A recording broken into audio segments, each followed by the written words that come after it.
இன்றைக்கி வந்து நான் மாங்காய் ஊறுகாய் காமிக்க போகிறேன். இது வந்து நல்லா தோல் எடுக்கக்கூடாது. மாங்காய்க்கு ஊறுகாய்க்கு வந்து தோல் எடுக்கக்கூடாது. பச்சடி இப்போ பார்த்தீங்கன்னா இந்த மாங்காயை வந்து இந்தமாரி எவ்வளோ பொடியாக நெருக்கியிருக்குங்க பார்த்தீங்களா, இந்தமாரி நெருக்குங்க. அப்போ தான் வந்து டேஸ்ட் இருக்கும்.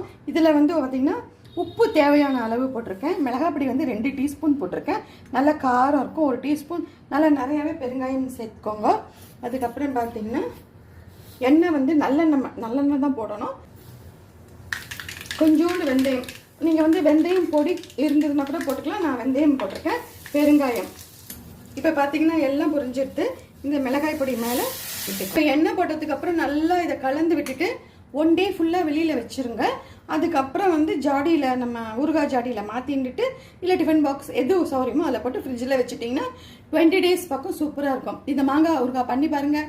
எப்படி இருக்குன்னு லைக் பண்ணுங்கள், ஷேர் பண்ணுங்கள், சப்ஸ்கிரைப் பண்ணுங்கள். தேங்க்யூ, பாய், டேக் கேர்.